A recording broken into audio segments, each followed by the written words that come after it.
नमस्कार दोस्तों। YouTube channel Kinshuk Sharma की कक्षा पर सीरीज अपनी चल रही है आधुनिक भारत और मॉडर्न इंडियन हिस्ट्री का जो लेटर मुगल पीरियड में जो पोर्शन हमारा आता है वो है यूरोपीय कंपनियों का, यानी कि फॉरेन जो ट्रेड एंड कॉमर्स कंपनीज था उनका भारतवर्ष में आगमन। किन किन हालातों में इनका आगमन हुआ और आने के पश्चात किस राजनीतिक पृष्ठभूमि पर ये व्यापारिक कंपनी से, ट्रेड कंपनी से एक पॉलिटिकल जिसे हम स्टैब्लिशमेंट कहते हैं, एक राजनीतिक सत्ता जिसे हम कहते हैं, उसमें किन हालातों में ये परिवर्तित हुए।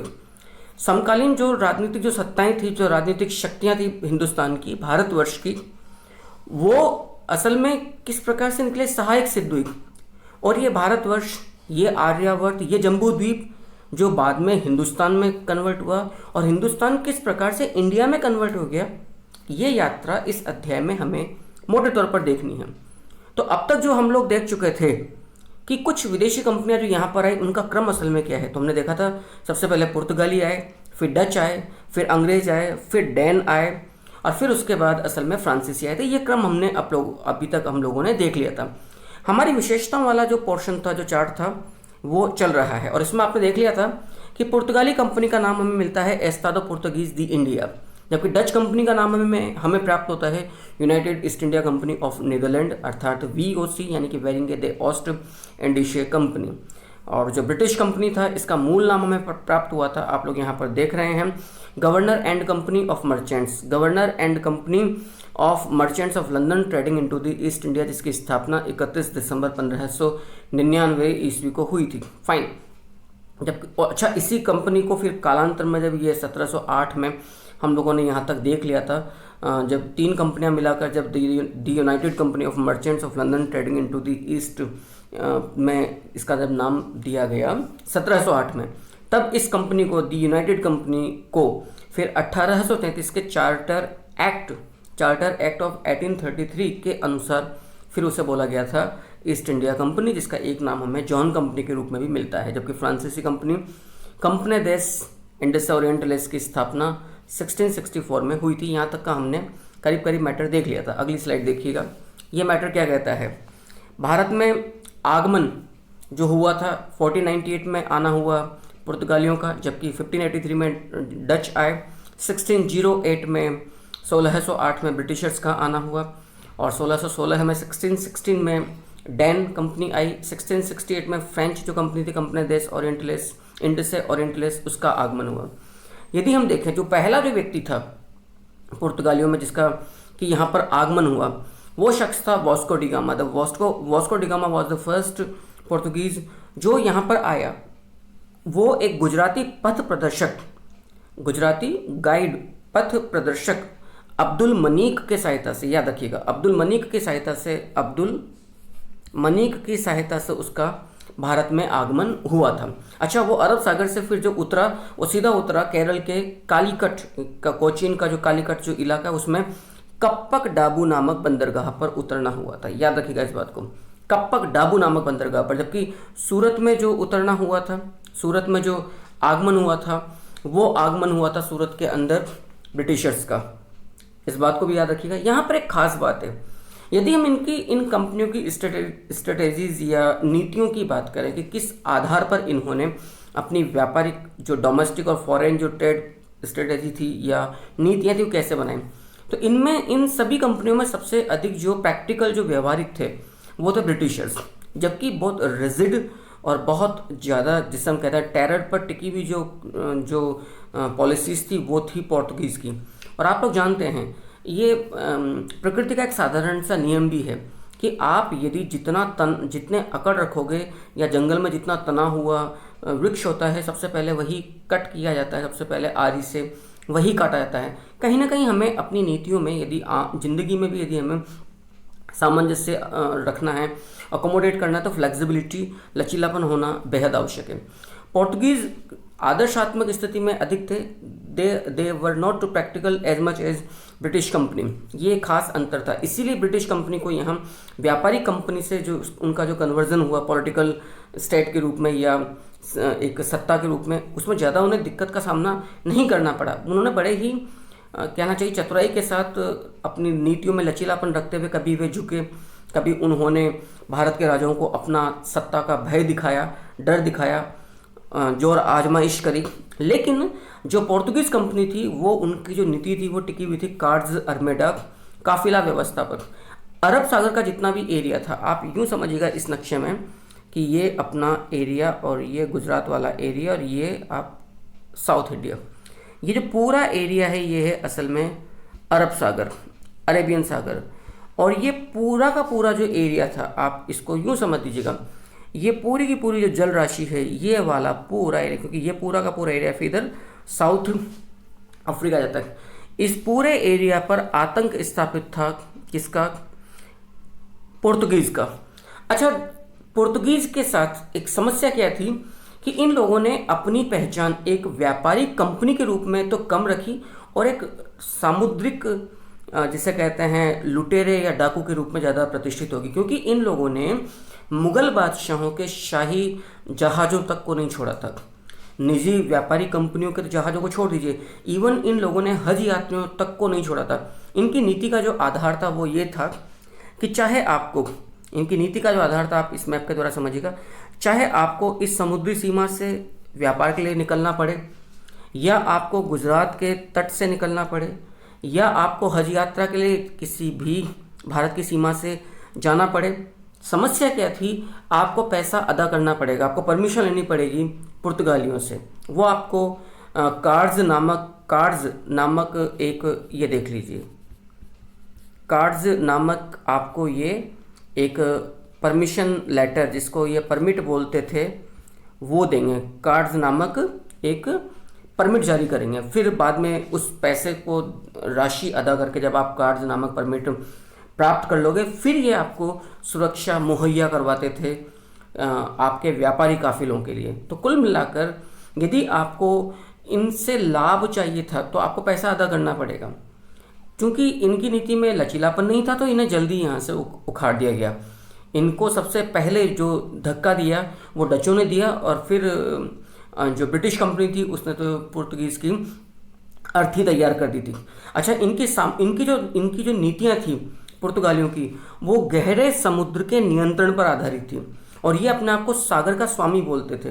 इनका मानना था कि यदि अरब सागर पर जल पर इनका टेरर या इनकी ताकत की सुदृढ़ स्थापना है तो फिर इनको कोई पैर नहीं उखाड़ सकते थे।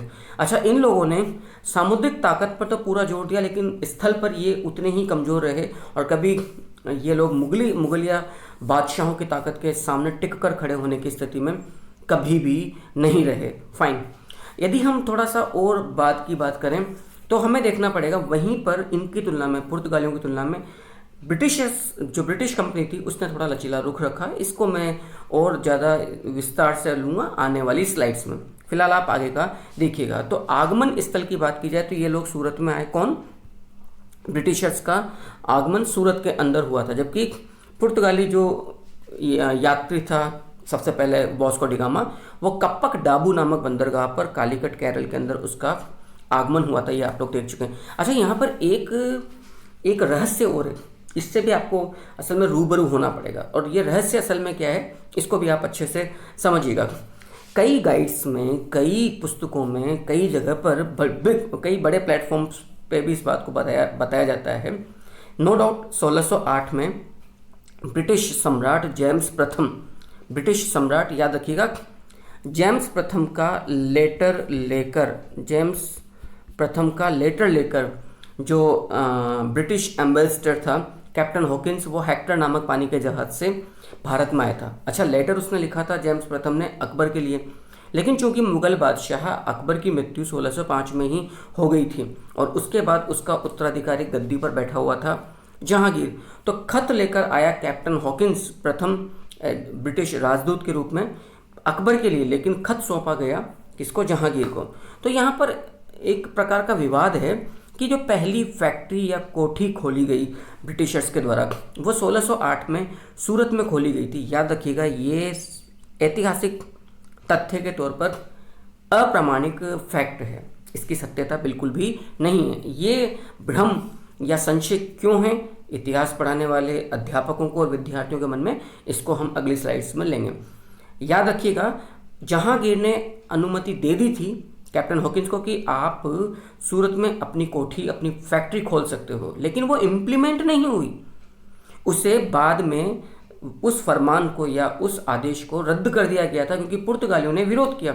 और मैंने अभी कहा कि मुगल बादशाह तक पुर्तगालियों से विरोध करने की स्थिति में, टकराव करने की स्थिति में नहीं थे, क्योंकि मुगलों की जो सबसे बड़ी कमजोरी थी वो थी उनकी सामुद्रिक शक्ति, उनकी जल शक्ति, उनका जो नेवल आर्म्ड फोर्सेस थी, उनकी जो नाविक शक्ति थी वो काफ़ी कमज़ोर थी अपेक्षाकृत विदेशी कंपनियों के, जिनमें पुर्तगाली प्रमुख थे। तो वे लोग नहीं चाहते थे कि समुद्र में किसी भी प्रकार का ये लोग टकराव रखें पुर्तगालियों के साथ, और समुद्री व्यापार से जो बेहद लाभ प्राप्त हो रहा है मुगलिया सल्तनत को, उससे वो वंचित हो जाएं, क्योंकि समुद्र में कार्ड्स अरमेडा जो इनकी ब्लू वाटर पॉलिसी थी पुर्तगालियों की, उसके आगे इनका कोई वश नहीं था। निश्चित तौर पर ये जल मार्ग से बाहरी दुनिया से मुगलिया सत्ता का पूरा संपर्क तोड़ देते। एक बहुत बड़ा फैक्टर और था हज यात्री, जो हज की यात्रा पे जो मुस्लिम्स जाया करते थे, उनके लिए भी तो कहीं ना कहीं पुर्तगालियों का भय था। अतः पुर्तगालियों ने विरोध किया। जहांगीर ने ब्रिटिश कंपनी या हॉकिंस को जो पहली फैक्ट्री सूरत में खोलने की जो अनुमति दी थी, वो जहांगीर को वापस लेनी पड़ी थी। इसलिए ये संशय या ये विवाद पाठ्य पुस्तकों तक में, गाइड्स में, नोट्स में, क्लासरूम नोट्स में हमें मिलता है, जो कि गलत है। मेरा प्रयास यही है इन स्लाइड्स के जरिए कि नोट्स भी आपके सामने आ रहे हैं ठीक से, और आपको समझ में निश्चित तौर पर आ भी रहा है। अगली स्लाइड देखिएगा जी। प्रथम व्यक्ति से हमारा तात्पर्य है कि पहला व्यक्ति कौन था जो इन कंपनियों की तरफ से या इनके देशों की तरफ से भारत में आया। जैसा कि हमने कहा कि वास्को डी गामा पहला पुर्तगाली व्यक्ति था जो अब्दुल मनीक नामक गुजराती के सहयोग से भारत में आया। याद रखिएगा, वास्को डी गामा पहला पुर्तगाली था जो अब्दुल मनीक नामक गुजराती के सहयोग से भारत में आया। वास्को डी गामा, यह भी आप याद रखिएगा, वास्को डी गामा पूरे भारत में 2 बार आया था। यह भी आपको याद रखना है। आपके सामने मेंशन है, एक तो 17 मई 1498 ईस्वी को, 1498 को, और एक 1502 ईस्वी में। समझिएगा, वास्को डी गामा 2 बार, पहली बार उसने जब वो कैप ऑफ गुड होप यानी कि दक्षिणी अफ्रीका का जो निचला जो जमीनी जो हिस्सा है समुद्र से लगा हुआ, जिसको कहा गया उत्तर आशा अंतरीप यानी कि कैप ऑफ गुड होप, वहाँ से होकर वो अरब सागर में उसने प्रवेश किया था। और फिर अपने गुजराती पथ प्रदर्शक अब्दुल मनीक, याद रखिएगा, बेहद इम्पोर्टेंट ये नाम है, कई बार परीक्षाओं में आता है। अब्दुल मनीक की सहायता से फिर आप केरल के कालीकट के जो कोचीन वाला जो एरिया था, वहाँ कप्पक डाबू नामक बंदरगाह पर आप उतरे थे। ये भी आपको याद रखना होगा कि वास्को डी गामा भारत में 2 बार आया था। एक बार आया 1498 में और एक बार आया 1502 में। इस बीच कैब्रोल नामक दूसरा पुर्तगाली भी 1500 ईस्वी में आ चुका था। यानी कि वास्को डी गामा के 2 बार का आने का जो अंतराल है 1498 में 1502 के बीच में 1500 में एक अन्य पुर्तगाली भारत में और आ चुका था। ये लोग जहाँ पर उतरे वो केरल का एरिया था, मालाबार तट था। मालाबार तट केरल का एरिया, जिसको हमने दक्षिणी पूर्वी एरिया या दक्षिणी पूर्वी समुद्र तट, माफ़ करना, दक्षिणी पश्चिमी समुद्र तट भी बोला हिंदुस्तान का। दक्षिणी पूर्वी जो तट है भारत का समुद्री तट, वो है असल में बंगाल की खाड़ी वाला चोल मंडल या कोरोमंडल। केरल या मालाबार तट जो आता है वो दक्षिणी कहाँ पड़ता है, पश्चिमी एरिया में। एक नक्शे के द्वारा आप समझ लीजिएगा तो फिर आपको ये तकलीफ नहीं रहेगी। देखिएगा, आप यूँ समझिएगा इस चीज़ को कि ये आप, तो यदि हम भारत के इन समुद्री तटों की बात करें कि इनका पहली बार कहाँ पर किस प्रकार से आगमन हुआ, तो आप लोग यूँ समझ लीजिएगा ये अपना साउथ इंडिया वाला पोर्शन हो गया है। आप इसको यहाँ पर आप गुजरात वाला एरिया ले लीजिए, और ये जो एरिया है ये अपना बन जाता है सिलोन यानी कि श्रीलंका। क्लियर है। और अब यदि बात की जाए इन सी कोस्ट की, तो आप लोग जानते हैं ये तो है अरब सागर, और ये है आपका एरिया बंगाल की खाड़ी। ठीक है। अच्छा, अब यदि थोड़ा सा और इसको अपन एलोबरेट करें या इसको थोड़ा सा और विस्तार दें, तो यहाँ पर आप एक चीज़ और नोटिस करेंगे कि ये जो पूरा का पूरा एरिया है, ये वाला जो एरिया है, ये जो एरिया कहलाता है, ये कहलाता है साउथ वेस्ट वाला एरिया, यानी कि दक्षिणी पश्चिमी वाला एरिया, जबकि ये वाला जो सी कोस्ट है ये कहलाता है साउथ ईस्ट यानी कि दक्षिणी पूर्वी एरिया। तो ये जो पूरा एरिया है ये तो है केरल का एरिया, याद रखना केरल का एरिया, केरल का बंदरगाह या समुद्री क्षेत्र जिसको हम मालाबार तट भी कहते हैं। समझ लीजिएगा इस बात को बहुत अच्छे से, काफ़ी महत्वपूर्ण है। जबकि ये जो एरिया जिसको हमने तंजौर या तमिलनाडु या मद्रास वाला एरिया का है, इस पूरे एरिया को, इस वाले हिस्से को मैं थोड़ा सा कलर और चेंज कर दूं ताकि आपको समझने में तकलीफ ना हो। ये जो एरिया है ये एरिया कहलाता है, इसको यहाँ से मैं क्लियर कर दूं, ये कहलाता है चोलमंडल या कोरोमंडल। तो ये कभी फिर आपको भविष्य में तकलीफ नहीं देगा। चोलमंडल या ये कोरोमंडल है, तो चोलमंडल या जो कोरोमंडल है, एक बार और कलर चेंज कर लेते हैं ताकि फिर क्लियर हो जाए। चोलमंडल या कोरोमंडल तो ये वाला एरिया है, यानी कि आपका दक्षिणी पूर्वी समुद्र तट, तमिलनाडु मद्रास वाला। जबकि जो आपका दक्षिणी जो पश्चिमी समुद्र तट है ये वाला केरल वाला, ये मालाबार तट कहलाता है। तो जो केरल वाला जो एरिया है यहाँ पर आना हुआ था वास्को डी गामा का अपने गुजराती पथ प्रदर्शक अब्दुल मनीक के सहयोग से, और आप आए केरल के राज्य में इस वाले एरिया में, यहीं पर कोचीन, इसी एरिया में कोचीन, इसी एरिया में कन्नूर, कप्पक डाबू नामक बंदरगाह पर है। तो मैं समझता हूँ कि इस मैप के जरिए आप इस बात को बेहद आसानी से समझने में सक्षम रहे हैं, समर्थ रहे हैं जी। नेक्स्ट देखिएगा कि हमने देखा कि प्रथम व्यक्ति कौन कौन से थे। तो जो पहला जो व्यक्ति था पुर्तगालियों का वो था वास्को डी गामा, जो कि अब्दुल मनीक नामक गुजराती पथ प्रदर्शक की सहायता से आया, ये हम देख चुके हैं।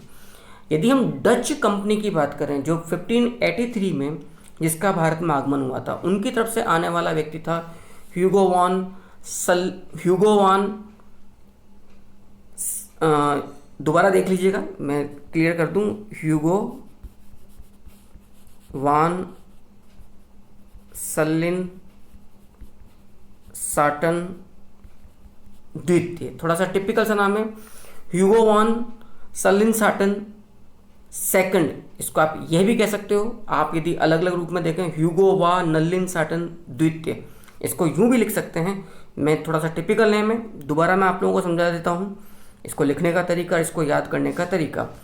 जो पहला डच व्यक्ति भारत में आ रहा है, आप इसको यहाँ पर और क्लियर से देख लीजिए, ह्यूगो राइट वा नलिन साटन द्वितीय, ये पहला डच था। जिस प्रकार से पुर्तगालियों में वास्को डी गामा आया, तो ह्यूगो वा नलिन साटन सेकंड पहला डच था जो भारत में आया था। यदि बात की जाए इसके बाद, तो आप लोग देखिएगा यहाँ पर ब्रिटिशर्स की बात की जाए तो उसमें है कैप्टन हॉकिंस। कैप्टन हॉकिंस जो हेक्टर नामक पानी के जहाज से सूरत पहुंचा था या भारत में आया था। मैंने अभी कहा कैप्टन हॉकिंस जो हेक्टर नामक पानी के जहाज से भारत में आ रहा है, एक बेहद महत्वपूर्ण बात है। ये जिस व्यक्ति से, जिस मुगल बादशाह से मिलने आया था ब्रिटिश कैप्टन हॉकिंस, वो था अकबर। जब ये लंदन से चला, उस समय लंदन का राजा था ब्रिटिश सम्राट जेम्स प्रथम, ब्रिटेन का। तो जेम्स प्रथम का आप लेटर लेकर अकबर के लिए जो लिखा गया था, और कुछ रियायतें, व्यापारी की ये रियायतें चाहते थे, किससे, परमिशन चाहते थे मुगल बादशाह अकबर से। तो जब 1608 में जब आप सूरत पहुंचे, सूरत के अंदर पिछले स्लाइड में हम लोग देख चुके हैं, तब तक अकबर की मौत हो चुकी थी। अकबर की मृत्यु 1605 में हो गई थी, और अकबर के बाद गद्दी पर बैठा था जहांगीर। तो प्रश्न क्या बनेगा कि ब्रिटेन का पहला एज एम्बेसडर दूत कौन आया, तो हमारा जवाब है कैप्टन हॉकिंस। थल से आया, जल से आया, जल से आया, किस जहाज यान या पानी के जहाज के द्वारा आया, तो हेक्टर नामक। कहाँ पर आया, सूरत में। उस समय मुगल बादशाह कौन था, हमारा जवाब होगा जहांगीर। लेकिन खत किसके लिए लेकर आया था, अकबर के लिए। किस ब्रिटिश सम्राट का लेकर आया, तो फिर हमारा उत्तर होगा जेम्स प्रथम का खत लेकर आया। यहाँ पर आपने, चूंकि जो कैप्टन हॉकिंस था वो बेहद नफीस व्यक्ति था, तुर्की और फारसी जो इनकी जो मदर टंग थी मुगल्स की, तुर्की, तुर्की और पर्शियन ये अच्छा ज्ञाता था, और इसने तुर्की भाषा में बात करी जहांगीर से। तो Jahangir was very impressed from captain Hawkins and he gave him, Mughal बादशाह जहांगीर ने कैप्टन हॉकिंस को इंग्लिश खान या फिरंगी खान का का रुतबा या ओहदा, एक प्रकार की उपाधि प्रदान करी, और 400 का पद, 400 मनसबदार बनाया, 400 का मनसब प्रदान किया किसको, कैप्टन हॉकिंस को, मुगल दरबार, मुगल कोर्ट जहांगीर से प्राप्त हुआ था। इस अवसर पर आपने कुछ अच्छी परमिशंस या कुछ अच्छा वार्तालाप हुआ। कैप्टन हॉकिंस ने जहांगीर को बोला कि मैं हुजूर यदि आप चाहें सर तो एक दो चीज़ें मैं आपसे चाहता हूँ। तो उसने कहा ठीक है, आप फरमाइए। कि जो भी व्यक्ति ब्रिटिश राजदूत के रूप में या व्यापारी के रूप में हिंदुस्तान में आए, उसका वैसा ही वेलकम, ग्रैंड वेलकम किया जाए, भव्य स्वागत किया जाए जैसा मेरा किया गया। जहांगीर ने कहा इट्स ओके, यदि हमें आपकी तरफ से भी इसी तरह का पॉजिटिव यदि एक वेव्स या रेज प्राप्त होती तो क्या दिक्कत है। दूसरी बात कि we want permission to open a factory. याद रखिएगा, यहाँ फैक्ट्री शब्द का मतलब कोई प्रोडक्शन सेंटर या कल कारखाना नहीं है।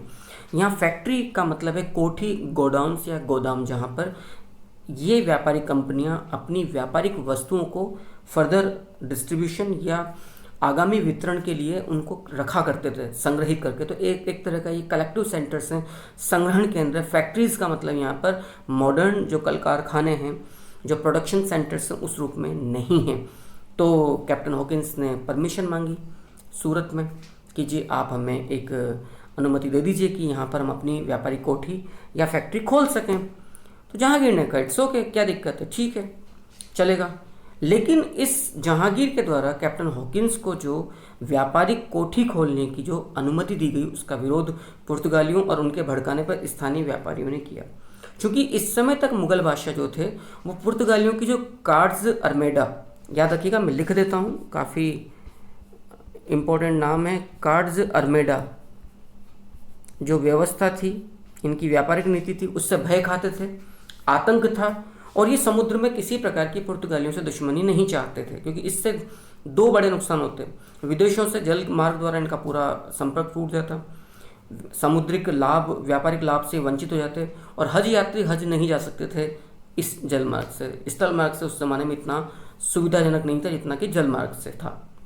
इस चक्कर में चूंकि इस समय जो मुगल बादशाह जहांगीर था वो पुर्तगालियों से किसी भी सूरत में उन्हें नाराज़ नहीं करना चाहता था, तो इस परमिशन को वापस ले लिया गया। इस बात को भी समझ लीजिएगा, इस परमिशन को वापस ले लिया गया। अतः जो आप अपनी पाठ्य पुस्तकों में, अपने कोचिंग्स में या विभिन्न नोट्स में जब आप इस चीज़ को पाते हैं, देखते हैं, समझिएगा इस बात को कि पहली व्यापारिक कोठी ब्रिटिशर्स की कहाँ स्थापित हुई, सूरत में, वो सरासर गलत है। पूरी तौर पर वो बात गलत है, क्योंकि परमिशन दी गई थी, हम उससे इनकार नहीं करें, लेकिन परमिशन वापस ले भी ली गई थी। इसका खुलासा हम अगले कॉलम में, इन्हीं स्लाइड्स में कर रहे हैं, जो आगामी बिल्कुल कॉलम है।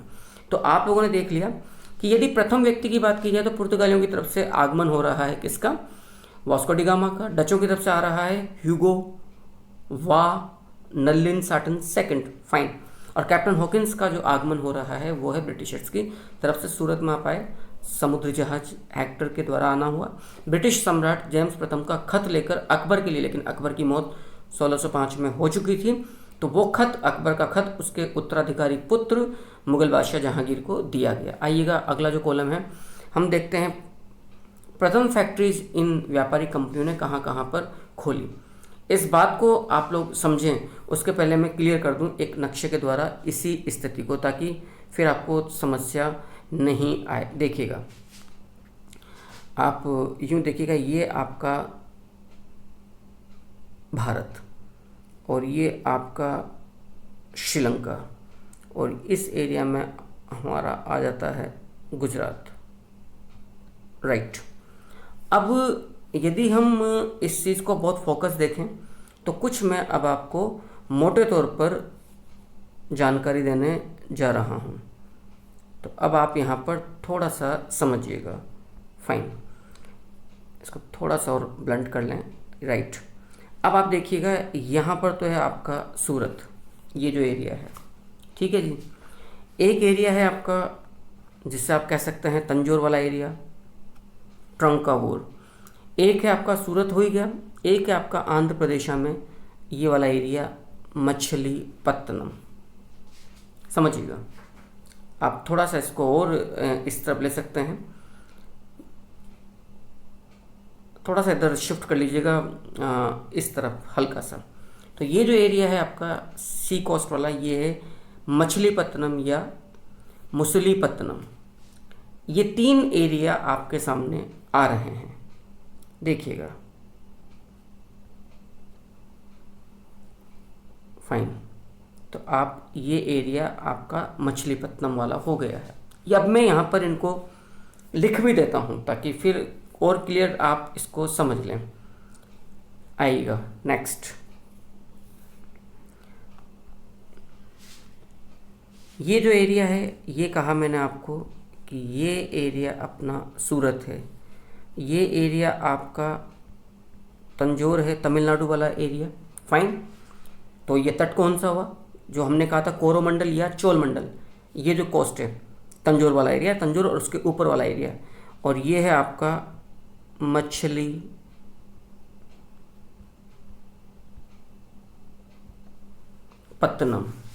यानी कि मछलीपट्टनम कहाँ पर, आंध्र प्रदेश में, एपी आंध्र प्रदेश। हमने स्पष्ट किया था कि इस वाले सी कोस्ट की बात की जाए, इस वाले सी कोस्ट की, तो ये जो सी कोस्ट है ये तो है आपका मालाबार तट, ये भी आप लोग देख चुके हैं। जबकि ये वाला जो एरिया है, ये वाला जो एरिया है, ये है आपका चोलमंडल या कोरोमंडल, ये भी आप लोगों ने देख लिया था। ठीक है, अब हमें इस नक्शे के द्वारा बहुत अच्छे से समझना है, और ये आज की क्लास की फिर लास्ट मतलब एक तरह का टॉपिक है जो मैं ले रहा हूँ, फिर मैं अगली क्लास को आपके सामने प्रस्तुत करूँगा, क्योंकि ये कंपैरेटिव चार्ट है।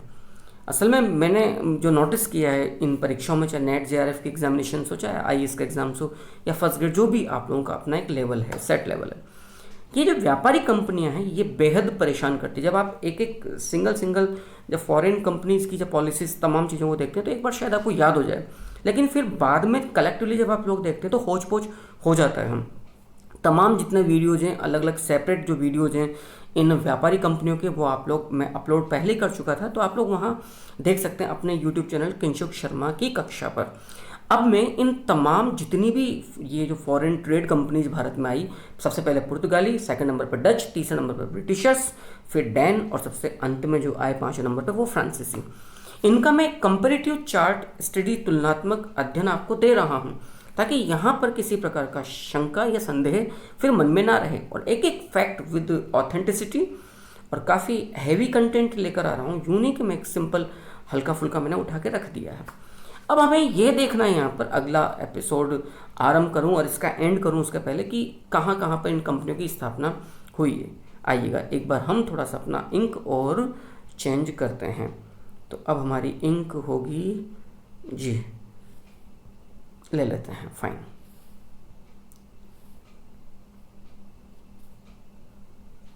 आइएगा देखिएगा, यदि हम बात करें जो कोचीन वाला एरिया मालाबार तट का, आप यहाँ पर, अच्छा एक चीज़ मैं थोड़ा सा और भूल गया हूँ, ये देखिएगा, ये जो एरिया है ये है आपका कोचीन वाला एरिया, मालाबार तट। ठीक है जी, तो ये जो एरिया है ये है आपका मालाबार तट पर कोचीन वाला एरिया। अब आप बेहद अच्छे से इस सारे मैटर को समझ लीजिएगा। देखिएगा, सबसे पहले कोचीन में आना हुआ था किनका, पुर्तगालियों का। क्लियर है, पुर्तगाली यहाँ पर जो पहली फैक्ट्री स्थापित की गई, आप लोग यहाँ पर देख रहे हैं 1503 ईस्वी में, जबकि डच एवं अंग्रेज़ों की जो पहली फैक्ट्री थी वो स्थापित हुई थी मछलीपट्टनम में। डचों की पहली फैक्ट्री स्थापित हुई 1605 में, जबकि 1611 ईस्वी में अंग्रेज़ों की पहली फैक्ट्री मछलीपट्टनम आंध्र प्रदेश में स्थापित हुई थी। मैंने कहा था, यद्यपि 1608 में सूरत में एक प्रकार की परमिशन दे दी गई थी, अनुमति प्रदान कर दी गई थी ब्रिटिशर्स को फैक्ट्री खोलने की सूरत में, गुजरात के अंदर, जहांगीर के द्वारा, लेकिन वो अनुमति रद्द कर दी गई थी पुर्तगालियों एवं स्थानीय व्यापारियों के विरोध के चलते। अतः अंग्रेजों को फिर अपनी पहली फैक्ट्री जो दक्षिणी पूर्वी जो समुद्र तट है उसमें मछलीपत्तनम आंध्र प्रदेश में, वहाँ पर मछलीपत्तनम बेहद इंपॉर्टेंट है। मछलीपत्तनम में पहली फैक्ट्री 1605 में खुली किसकी? डचों की। 1611 में पहली फैक्ट्री खुली किसकी? ब्रिटिशर्स की। और आपको सुनकर आश्चर्य होगा 1669 में 1669 में 1669 ईस्वी में द्वितीय कोठी फ्रांसीसियों की भी खुली थी। कहाँ? मछलीपत्तनम में। तो मछलीपत्तनम व्यापारिक केंद्र के रूप में, ट्रेड और कॉमर्स सेंटर के रूप में बेहद महत्वपूर्ण था। इसकी लोकेशन कहाँ पर थी? हिंदुस्तान का जो आप ये वाला जो एरिया है, कौन सा? दक्षिणी पूर्वी समुद्र तट। क्लियर। जबकि तंजौर के अंदर जो डैन कंपनी थी, उस डैन कंपनी की पहली फैक्ट्री यहाँ पर स्थापित हुई थी 1620 में। जबकि सूरत में पहली फैक्ट्री स्थापित हुई थी किसकी? फ्रेंच की 1668 में। यहाँ पर 1668 में स्थापना हुई किसकी? फ्रांसीसियों की। फ्रांसीसियों की कहाँ? फ्रेंच कंपनी की कहाँ? सूरत में।